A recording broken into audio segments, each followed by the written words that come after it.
Saludes a ustedes de parte de su servidor y de mi esposa. A través de Ministerio de Aliento, les continuamos pidiendo que estemos en oración. Próximamente mi esposa y yo saldremos de aquí de Ensenada y que Dios nos lleve con bien a donde Dios nos lleva. Después de un tiempo de esperar documentaciones que necesitamos tener en orden para continuar jalando nuestra casita hacia el sur de la Baja California. Ahora, les suplico a ustedes pues que vayamos a la pantalla solamente a leer esta cita, pero mientras lo hacemos yo les pediría que si tienen su Biblia, la abran y estemos juntos, porque esto va a ser más provechoso, en el capítulo 12 de Génesis. Ahora, en Santiago, que es la voz de la Escritura en el Nuevo Testamento, vamos a leer esto en la pantalla, que dice, y se cumplió la Escritura que dice, Abraham creyó a Dios y le fue contada por justicia, y fue llamado amigo de Dios. Se cumplió la Escritura, dice, como algo que estaba Dios dispuesto a realizar. Abraham creyó a Dios, aun cuando Dios le había claramente declarado a Abraham que él tendría una descendencia tan grande como los cielos, tan extensa y tan innumerable como los granos de la arena en la playa. Él creyó aun cuando solamente vio 2 hijos, el hijo de Sara, Isaac, y el hijo de Agar, Ismael. Y por esa razón, por la actitud de su corazón y la disposición de su corazón hacia Dios, fue llamado amigo de Dios. Dios le recibió por decir así, en una manera simbólica, con sus brazos extendidos y le abrazó a Abraham. Ahora, si ustedes se dan cuenta, su llamado, el llamado de Abraham está en el capítulo 12 de Génesis. Y vamos a observar y aprender desde el principio de sus jornadas, no más en este capítulo de 12 de Génesis. Ahora, los primeros 11 capítulos de Génesis, Dios trata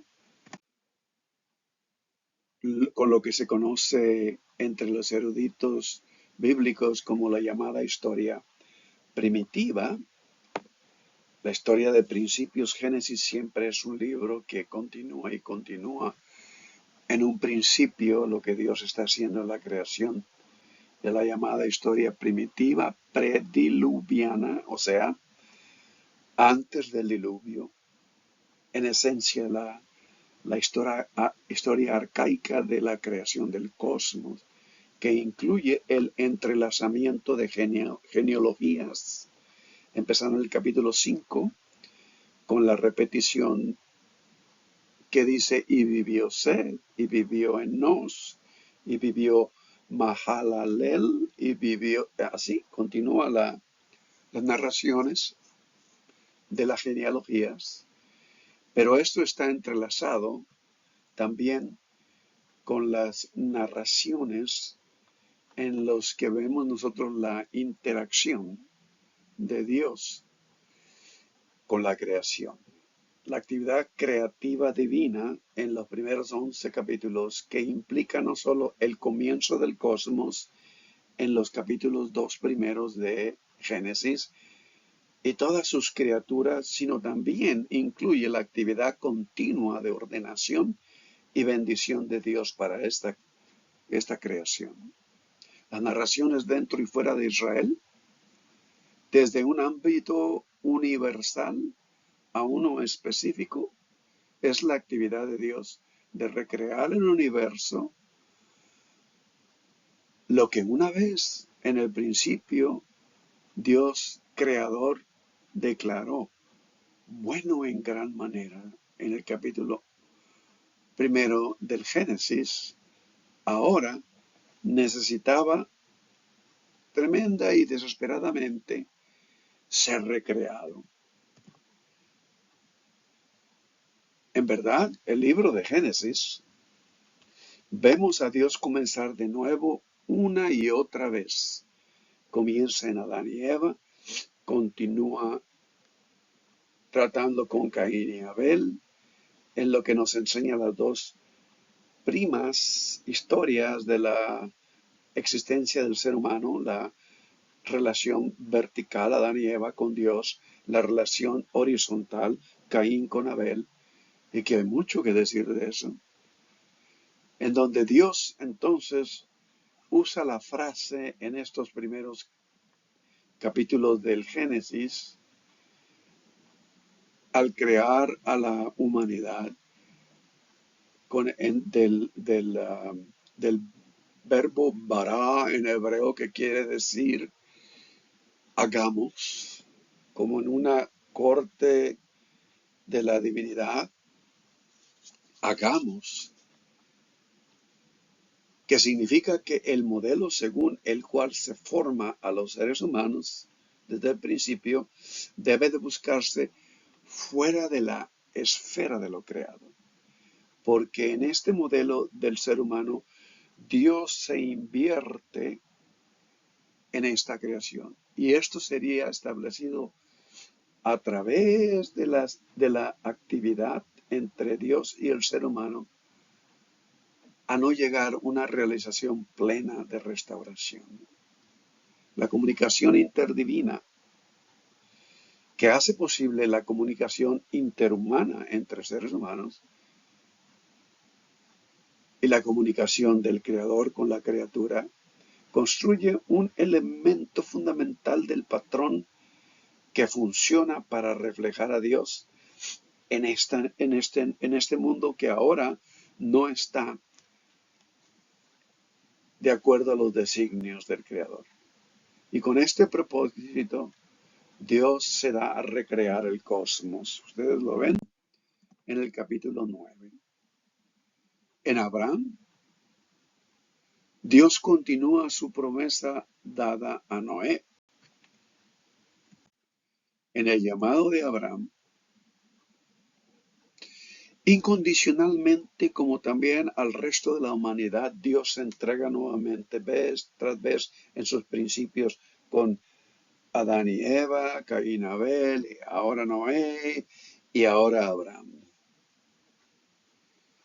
De una manera específica, al llamar a Abraham, pronuncia promesas y bendiciones que nos muestra el hecho de bondad y bienestar del corazón de Dios para todos y para todo en su creación. La ciencia, una de las cosas que en mis talleres en los que he participado a través de el Internet, tenemos la realización que la ciencia, con todos los avances, nunca ha podido responder a un par de preguntas al parecer sencillas. Y esto nos las hacemos desde que obtenemos conciencia de uno mismo. Y esto trata de el porqué de la vida humana. O sea, el significado de la vida en esta creación. Jesús dijo que tenemos que venir a ser como un infante, como un niño, dice Jesús al poner a una criatura, al hablarle a los discípulos, y les dice: tendréis que ser como esta criatura para entrar al reino de los cielos, para entrar a la esfera de Dios, en otras palabras, a lo eterno y sus riquezas. La búsqueda por significado más pura se encuentra en nuestra edad, cuando empezamos a vivir. Es la búsqueda más genuina, es la que hacemos al preguntar de pequeños continuamente a nuestros padres: ¿y por qué? ¿Y por qué esto? ¿Y por qué aquello? ¿Y por qué esto otro? Y nuestros padres nos dan respuesta y continuamos diciendo: ¿y por qué? Todos deseamos la comunión con lo trascendental, lo que vea más allá. Algo nos indica que en la manera en la que nos encontramos, hay una realidad más allá de nosotros mismos. Y eso es lo que decía, que el patrón de la humanidad se encuentra fuera de lo creado, lo que va más allá de nosotros y del universo que nos rodea. En esencia, con el Creador y su Espíritu. Queremos conocerle porque nada de lo que existe en este universo, aunque da testimonio de su diseñador, nos da la respuesta que nuestra alma añora. Solo Dios, solo el Creador nos las puede dar. La Escritura nos lo dice: un día emite palabra, otro día los cielos cuentan de la gloria y la majestad de Dios, en fin, todas esas cosas.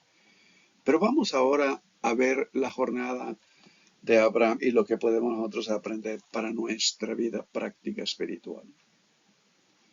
Si ustedes se dan cuenta, del versículo 1 al versículo 8, hasta ahí, todos esos 8 versículos ustedes lo pueden leer. Abraham se encuentra en silencio y Dios habla únicamente. Dice ahí: pero Jehová había dicho a Abraham: vete de tu tierra y de tu parentela y de la casa de tus padres o de tu padre a la tierra que te mostraré. Pues Abraham creyó a Dios y sale. Y haré de ti, dice Dios a Abraham, una nación grande, y te bendeciré y engrandeceré tu nombre y serás bendición.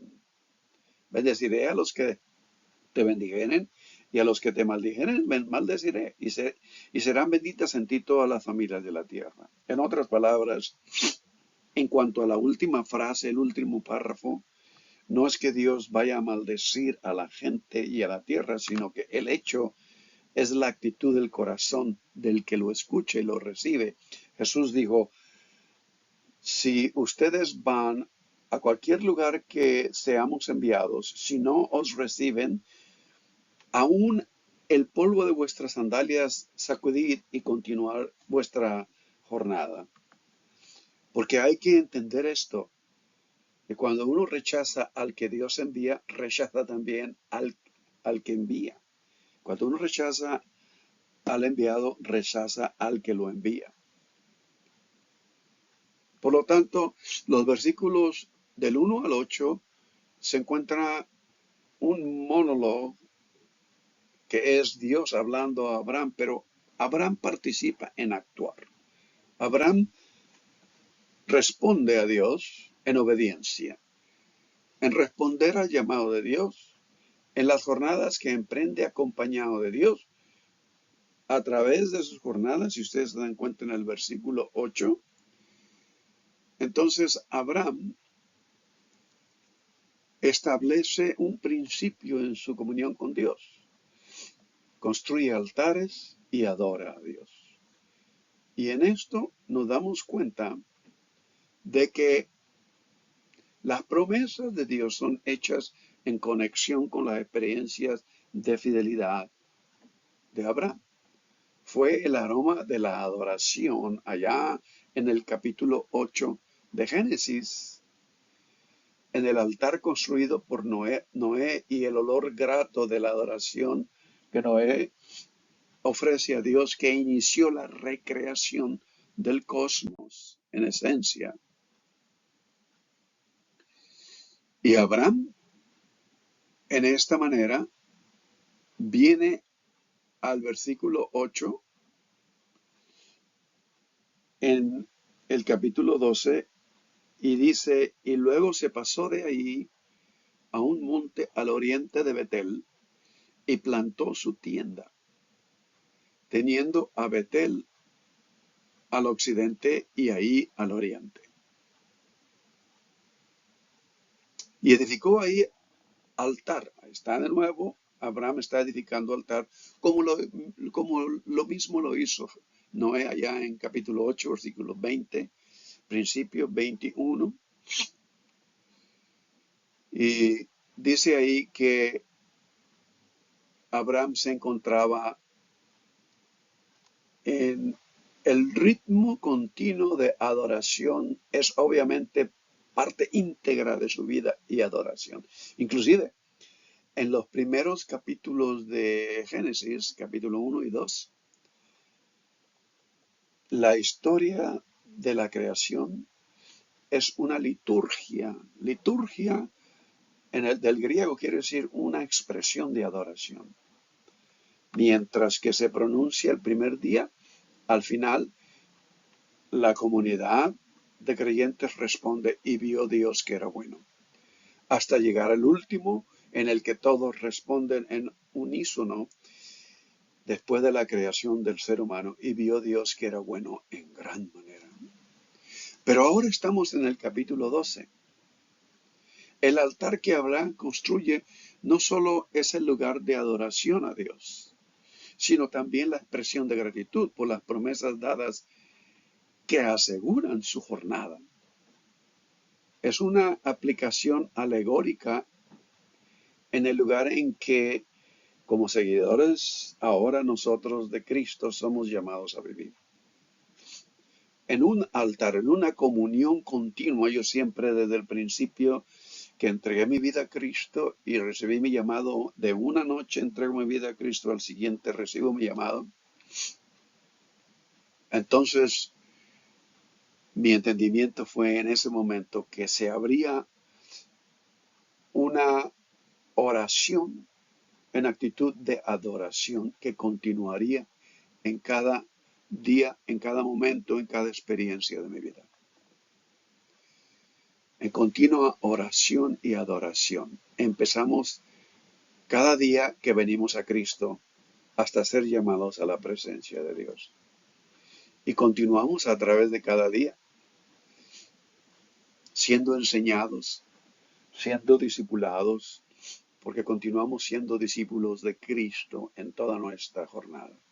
La relación que Abraham y su familia deben tener, si ustedes están todavía en Génesis 12, y ahorita lo vamos a observar, deben tener con todas las familias de la tierra, significa que esta familia no aparece en la escena universal de Génesis de la nada.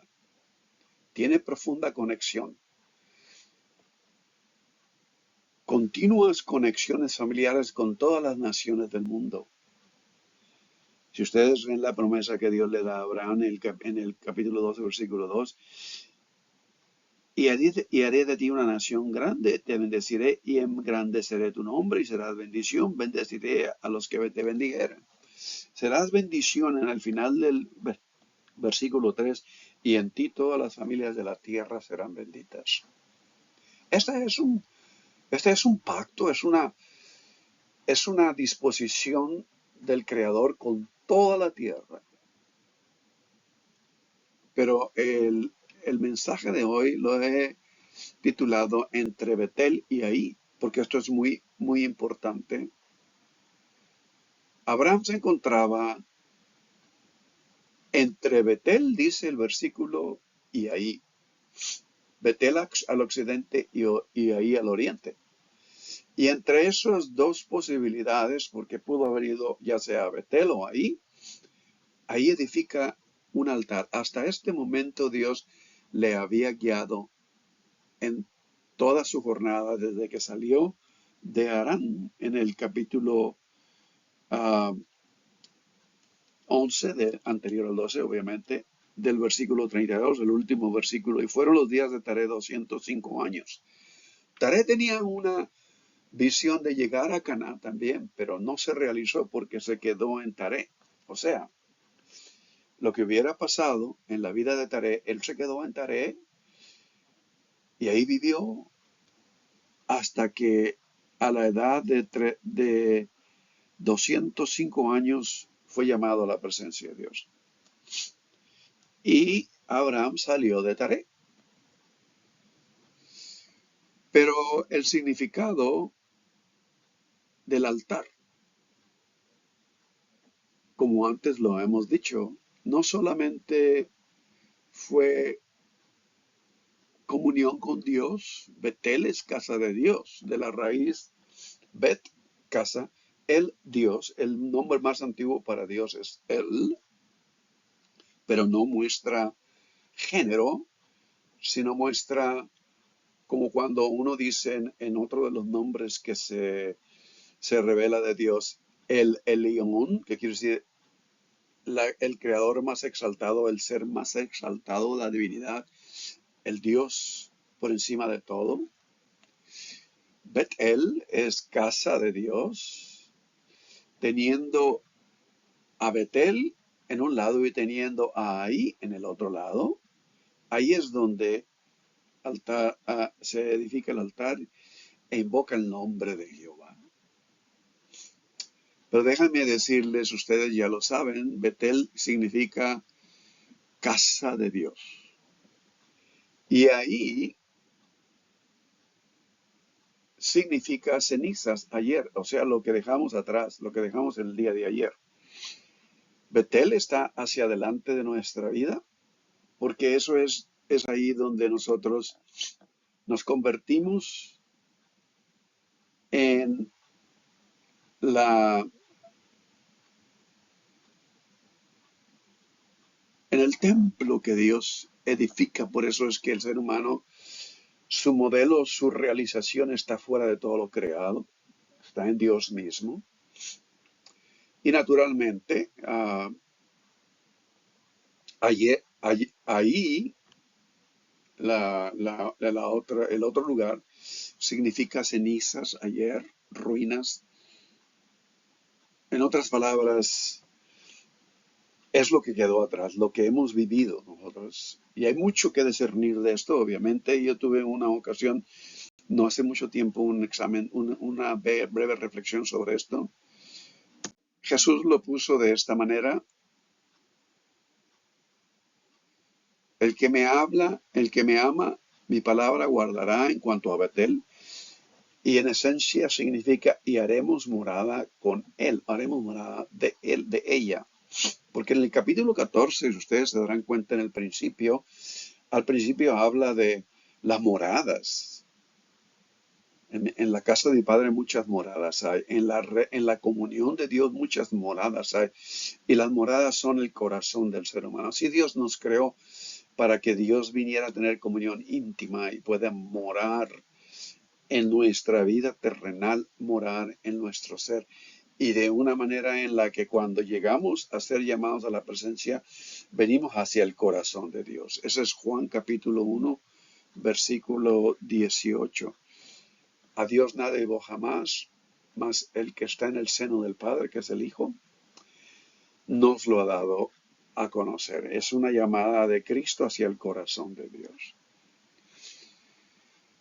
Y Jesús, obviamente, lo dijo en Lucas 9:62 en cuanto a ahí, lo que queda ahí atrás: ninguno que pone su mano en el arado y mira hacia atrás es apto para el reino de los cielos.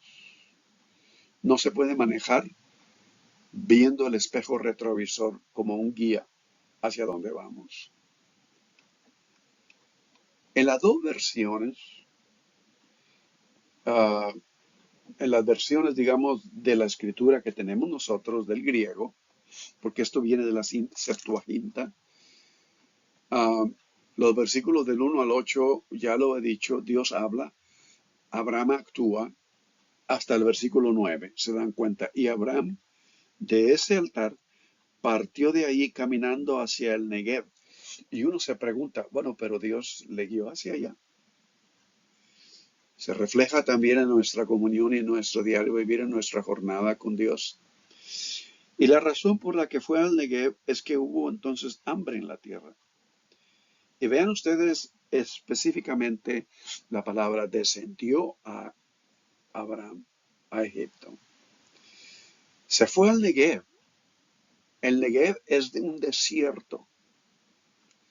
Y naturalmente la razón era la necesidad, hubo hambre, la necesidad de lo que no podemos nosotros sobreponer. De aquí que tiene que ir hacia el desierto, hacia el Negev, hacia la dirección de Egipto. Y si ustedes se dan cuenta, el Negev, siendo un desierto, alrededor de 4.500 millas cuadradas de puro desierto, Negev se deriva de la raíz hebrea tierra seca. Eso es lo que quiere decir Negev en hebreo, tierra seca.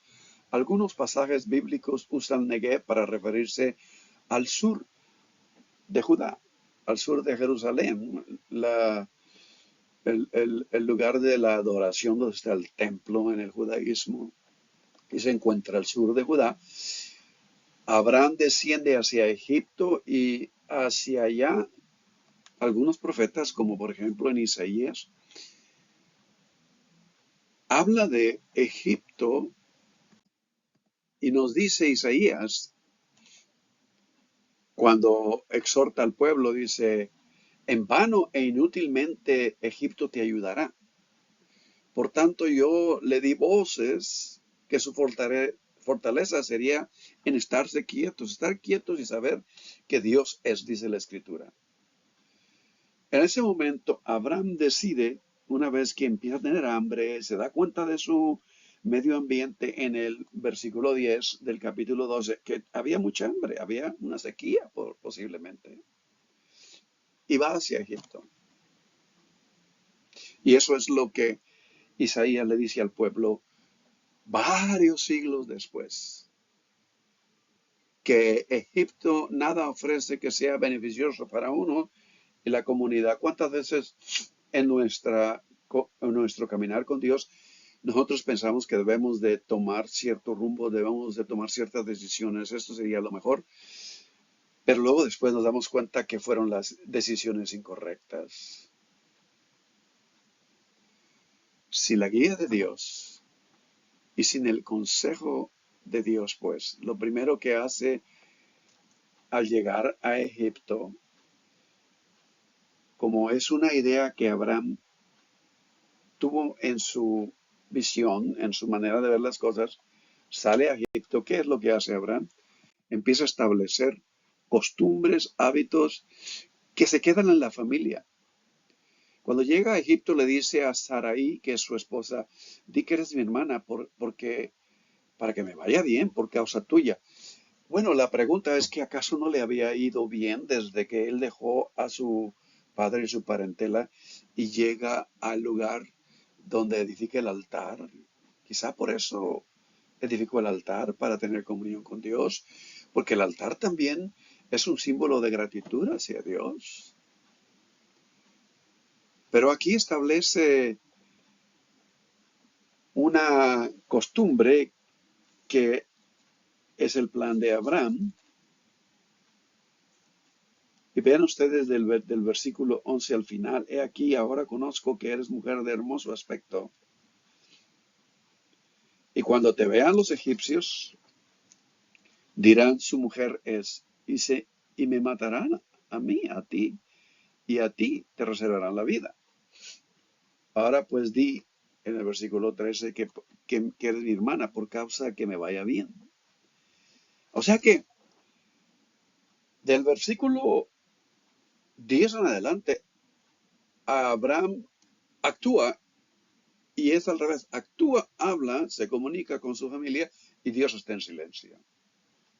Sin la guía de Dios. Vean ustedes lo que pasa más tarde en la vida de su hijo Isaac.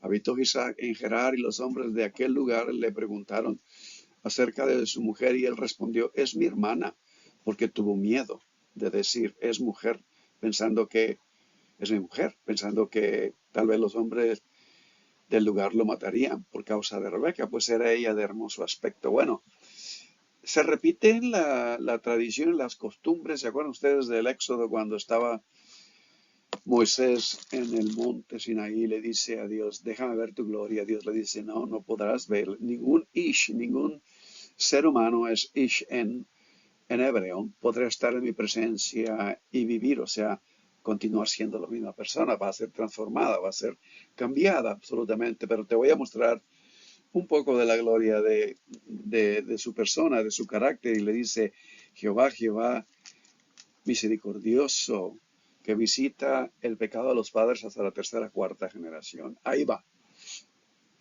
El temor que Abraham experimentó en el capítulo 12, versículo 13, al decirle a Sarai, di que eres mi hermana para que me vaya bien, no importa la relación que hubieran tenido. La realidad está en que esto motivó a Abraham a actuar porque tenía temor. ¿Dónde estaba aquella comunión en la que Abraham caminaba del versículo 1 al versículo 8? Y después de todo esto, lo que se establece en esta ocasión en Egipto, en la vida de Abraham y su familia, termina en conflictos. La decisión de forzar la promesa de Dios en la jornada de uno. Y más tarde nosotros vemos que en el versículo 16, Abraham sale de Egipto y lleva con él, de acuerdo a estos versículos, siervos. En el capítulo 16, cuando ellos se dan cuenta que no tenían a un hijo, que no tenían, ya estaban en su vejez, Sarai, mujer de Abraham, no le daba hijos, dice, y ella dice, hey, tenía una sierva egipcia que se llamaba Agar, y ahí principia el nacimiento de otro pueblo que hasta la fecha ha estado en conflicto con el pueblo de Israel. Aun cuando Dios bendice a Agar y bendice a Ismael, el hijo de Agar. Hay otro tema ahí que podría verse en otra ocasión. En otras palabras, Dios le había prometido a Abraham en los primeros 8 versículos que su descendencia sería inmensa y que Dios le había prometido que su nombre sería un gran nombre y que bendeciría al resto de las familias de la tierra. Pero la realidad está en que al ver que esto no estaba funcionando, porque algunas veces, ¿cuántas veces Dios nos dice, está quietos y sabed que soy Dios? Está quietos y conoced que Dios es. Pero luego nos adelantamos nosotros y creamos unas posibilidades en base a lo que uno piensa que Dios le está diciendo. ¿Cuántas veces terminamos batallando con los frutos de nuestras decisiones? Aunque la Escritura nos dice que Abraham creyó a Dios y le fue contado por justicia, tuvo que ser restaurado una y otra vez. Y vean ustedes en el capítulo 13, en el capítulo 13, en el versículo 3, sale de Egipto, pero ya ahora con Sara y con las cosas que Faraón, reconociendo que Dios estaba en la vida de Abraham, le bendice y lo manda, lo saca fuera, lo dice, vete, vete, sal de aquí, porque me has causado conflictos. O sea, en ese momento, Abraham no era una bendición para las familias en Egipto, no. ¿Lo sería quizás en un tiempo? Yo pienso que sí, pero todo en los tiempos de Dios, en los designios de Dios. Sino que al contrario fue una carga para Faraón, porque cuando se dio cuenta y Dios trata con Faraón y le dice, te estás metiendo con la esposa de Abraham y sabe que Dios está en medio de esto, inmediatamente Faraón, que no fue el que fue llamado, sino Abraham, es el que exhorta a Abraham y le dice, salte y vete y ahí están las bendiciones. Yo creo que Dios está contigo, pero no seas un dolor de cabeza para mí. Y es triste cuando las personas que no profesan comunión con Dios son los que exhortan a los que, entre comillas, se proyectan como hijos de Dios. Tuvo que ser restaurado, ¿verdad? Abraham. Y regresa de nuevo del desierto, el Negev, donde hay espejismos, atraviesa el desierto, llega a Egipto y ya tiene todos esos espejismos. Los espejismos son lo que muchas veces en nuestra jornada de caminar con Cristo el mundo nos ofrece son lo que no es, lo que no tiene esencia, y luego nuestra conversación y nuestras costumbres se convierten en mucho simbolismo y nada de esencia. Volvió por sus jornadas desde el Negev hacia Betel, hacia la realización de ser su vida el templo que Dios buscaba, hasta el lugar donde había estado antes, su tienda entre Betel y ahí. Se acordó Abraham que había un altar y se regresó y buscó de Dios. ¿Cuántas veces no hemos venido y clamado a Dios al lugar del altar que había hecho antes? E invocó ahí a Abraham el nombre de Dios. De esta manera nosotros nos damos cuenta entonces que habiendo hecho Abraham una capirotada de su vida al pegar la carrera por la necesidad del hambre e irse a Egipto, Abraham regresa al lugar de la comunión con Dios, al altar antes edificado y seguramente a ser restaurado. ¿Sabes dónde está en tu jornada espiritual con Dios en Cristo tu vida hoy en este momento? ¿Estás en un Negev? ¿Estás en un desierto donde no hay fruto? ¿Estás en un altar entre Betel y ahí? ¿Has abandonado el lugar de la comunión con Dios y de esta manera, al ir a un desierto, no parece que hay frutos? ¿Se está realizando el llamado de Dios y el propósito de Dios en ti, en realidad? ¿O son solamente ideas o espejismos de un desierto en el que nos hemos encontrado por nuestras propias decisiones? Estás en un Negev, en un desierto. Estás saliendo quizás de las experiencias de un desérticas donde no ha habido fruto y empiezas a experimentar un cambio, una restauración. Qué bueno, gloria a Dios. Recordemos que como las estaciones del año, en el continuo movimiento de la Tierra, en el continuo girar y balanceo hacia afuera y hacia adentro de su órbita, invierno cuando sale hacia afuera, verano cuando se inclina hacia adentro, hacia el calor del sol. Así puede ser espiritualmente en nuestra jornada en esta tierra que es nuestro ser, nuestra vida natural. No hay nada que sea negativo en esencia en experimentar un desierto en nuestra vida. Todos tenemos esas experiencias, inclusive Jesús fue un desierto, Moisés fue un desierto. Y Abraham en esta ocasión también atraviesa este desierto.